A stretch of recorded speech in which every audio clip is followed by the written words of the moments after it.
दोस्तों नमस्कार। Colonel Ajay, CEO Ajay Astro Money Group First Global Astro Finance digital channel से आपसे मुखातिब होता हूँ। आज 25 अप्रैल सन 2025। दोस्तों, अजय एस्ट्रो मनी ग्रुप देश का पहला चैनल है जो 42 कमोडिटीज़ 5 मार्केट पर लगातार अपडेट और विश्लेषण आप तक प्रस्तुत करता है। दोस्तों, हम वर्तमान ही नहीं भविष्य का भी करते हैं सटीक आकलन। यदि आपने ध्यान दिया होगा कि मार्च महीने में हमने आपको अग्रिम विश्लेषण देते हुए कहा था कि अप्रैल महीना होगा निर्णायक कॉटन कपास बाजार के लिए। अंतर्राष्ट्रीय बाजारों के अलावा भारतीय बाजारों के अंदर भी कपास के अंदर शानदार तेजी देखी गई। न केवल कपास अपितु कपास खली और बिनोला के अंदर भी यानी कॉटन सीड में भी शानदार तेजी बनी। दोस्तों, महत्वपूर्ण ये रहता है कि यदि तेजी आने से पहले यदि आपको तेजी के अग्रिम अनुमान मिले, मंदी आने से पहले आपको अग्रिम अनुमान मिले, तो निश्चित रूप से आपका व्यापार दिन दुगनी रात चौगुनी गति से बढ़ सकता है, वरना परेशानियां बढ़ सकती हैं। खबर निकल के आ रही है कि आइस कॉटन यानी अंतर्राष्ट्रीय बाजारों में कॉटन के अंदर अब उतार चढ़ाव देखा जा रहा है और मई कॉन्ट्रैक्ट और जुलाई कॉन्ट्रैक्ट के अंदर कॉन्ट्रैक्ट जो अंतर्राष्ट्रीय बाजारों में हैं वो काफ़ी उसमें चेंजेस देखने को मिल रहे हैं। दूसरी ओर जो नज़र आ रहा है कि दोस्तों, हम चर्चा करेंगे विस्तार से अमेरिका और इंटरनेशनल कॉटन मार्केट में क्या रहा, साथ साथ इंडस वाटर ट्रीटी यानी सिंधु नदी का विवाद जो कि अब चरम सीमा पर देखने को मिल रहा है, उसके ऊपर भी चर्चा करेंगे। पूरा शो ध्यान से देखिए, समझिए और पसंद आए तो लाइक कीजिएगा। दोस्तों, खबर निकल के आ रहा है कि गुरुवार को कॉटन अंतर्राष्ट्रीय बाजारों में मिला जुला कारोबार रहा। एक तरफ मई कॉन्ट्रैक्ट में भारी गिरावट दर्ज हुई, दूसरी ओर जुलाई कॉन्ट्रैक्ट में डॉलर की कमजोरी और ग्लोबल मार्केट में मजबूती के चलते हल्की बढ़त के साथ बंद हुए। मई कॉन्ट्रैक्ट में 145 पॉइंट गिरकर 67.30 सेंट प्रति पाउंड पर बंद हुआ और ट्रेडर्स ने डिलीवरी से बचने के लिए अपनी पोजीशन बंद की, जिससे कॉन्ट्रैक्ट में ओपन इंटरेस्ट मात्र 46 कॉन्ट्रैक्ट का रहा। इससे ये संकेत मिलते हैं कि मई से जुलाई कॉन्ट्रैक्ट में पोजीशन रोल ओवर लगभग समाप्त हो गया है। जुलाई का सबसे एक्टिव कॉन्ट्रैक्ट 14 पॉइंट की मामूली बढ़त के साथ 69.17 सेंट प्रति पाउंड पे बंद हुआ, जो लगभग 3 महीने के अपनी ऊपरी स्तर पे रहने की खबर है। अमेरिका की साप्ताहिक एक्सपोर्ट सेल्स के जहां तक जो आंकड़े देखने को मिले, उसकी सेल्स रिपोर्ट कमजोर है, लेकिन पिछले हफ्ते अमेरिकन अपलैंड कॉटन की नेट सेल्स 49% घटकर 1.04 लाख रनिंग बेल्स की रही, जो पिछले 4 सप्ताह के औसत से 22% कम है। एक्सपोर्ट में भी 11% की गिरावट दर्ज हुई, जो कुल 2.92 लाख रनिंग बेल्स माना जा रहा है। डॉलर इंडेक्स पे नज़र रखें तो ये 0.476 अंक गिरकर 99.160 पर आने से अमेरिकन कॉटन अंतर्राष्ट्रीय खरीदारों के लिए सस्ता हो गया। क्रूड ऑयल के दामों में 63 सेंट प्रति बैरल बढ़ने से कमोडिटी बाजार में ये सेंटीमेंट मजबूत देखी गई। अब व्यापारी और ट्रेडर्स की नज़र भारत पाकिस्तान के बीच सिंधु जल समझौता, जिसे इंडस वैली ट्रीटी कहते हैं, IWT के निलंबन पर है। गौरतलब है कि भारत में पुलवामा पर टेररिस्ट अटैक और 26 से 28 लोगों के घायल और मारे जाने की खबर से भारत ने एक महत्वपूर्ण कदम उठाते हुए पाकिस्तान के साथ अपने सभी व्यापारिक और राजनीतिक संबंध तोड़ दिए हैं। एक तरफ दोनों देशों ने एक दूसरे के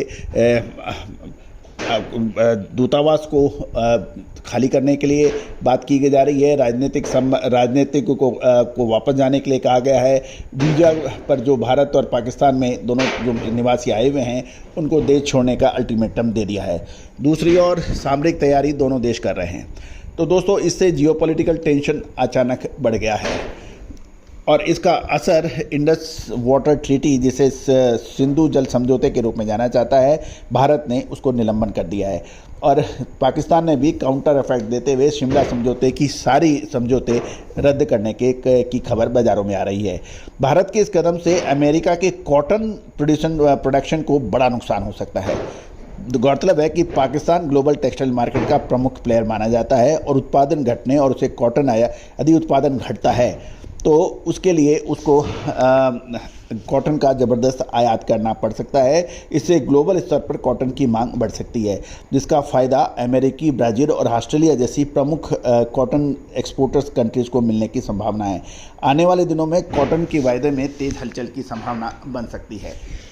दोस्तों, ध्यान रखिएगा कि जब भी कुछ जियोपॉलिटिकल और जियो इकोनॉमिकल तनाव बढ़ता है, उसका कुछ असर सभी पर पड़ता है। चाहे वो छोटा देश हो या फिर बड़ा देश हो। एक तरफ वाटर ट्रीटी कैंसिल से पाकिस्तान के लगभग 2 करोड़ लोगों को डायरेक्ट इफेक्ट हो सकता है, उसकी कृषि की जो सिंचाई व्यवस्था है वो डगमगा सकती है और इसका असर पाकिस्तान के अंदर बेतहाशा महंगाई बढ़ने पर हो सकता है। उसका जो कॉटन उद्योग है वो बिल्कुल परेशानी में आ सकता है।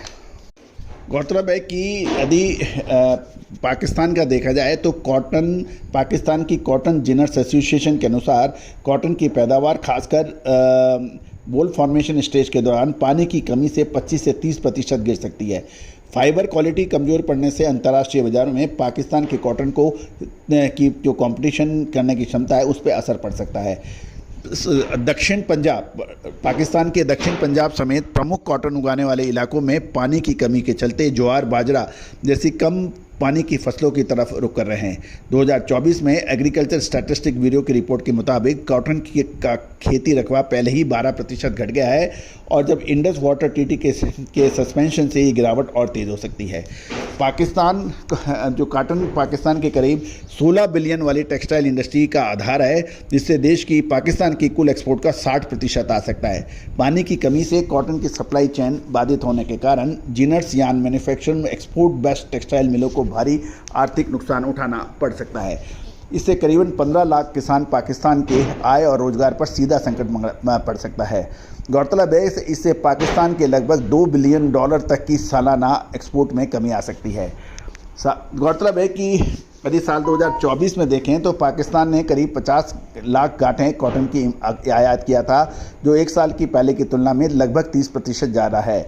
और जो इंडस वाटर ट्रीटी सस्पेंशन से घरेलू उत्पादन और कम होने की आशंका से कॉटन इंपोर्ट और बढ़ सकता है, जिससे पाकिस्तान का करंट अकाउंट डेफिसिट और विदेशी मुद्रा भंडार दबाव में आ जाएगा।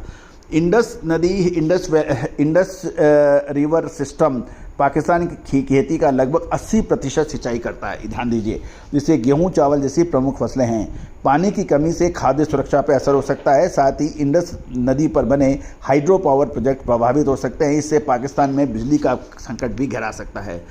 दोस्तों, तो पाकिस्तान को बर्बाद करने के लिए सिर्फ सिंधु घाटी जो इंडस वाटर ट्रीटी है वो ही एक सफिशेंट है और इससे पाकिस्तान की अर्थव्यवस्था चरमरा सकती है। लेकिन ये भी ध्यान देने वाली बात है कि यदि आप आतंक को बढ़ाओगे, यदि आप किसी दूसरे देश के अंदर आतंकवादी गतिविधियां करोगे, वहाँ के निवासियों को धर्म के नाम पर आप कत्लेआम करोगे, तो इसका सज़ा आपको भुगतना पड़ेगा। दोस्तों, देश के विश्व के सभी प्रमुख राष्ट्रों ने इस हमले की घोर निंदा की है। हम भी अपने चैनल पर इसकी घोर निंदा करते हैं, भर्त्सना करते हैं और दोषियों को तुरंत सख्त से सख्त सज़ा दिलाने की बात करते हैं। पाकिस्तान को अब चाहिए कि इससे दोषी व्यक्तियों को भारत के सुपुर्द करे और भारत अपनी न्यायिक प्रक्रिया के जरिए उनको सज़ा दिलाए। दोस्तों, आपका क्या कहना है, अपना कमेंट बॉक्स में राय अवश्य दीजिए। All the very best.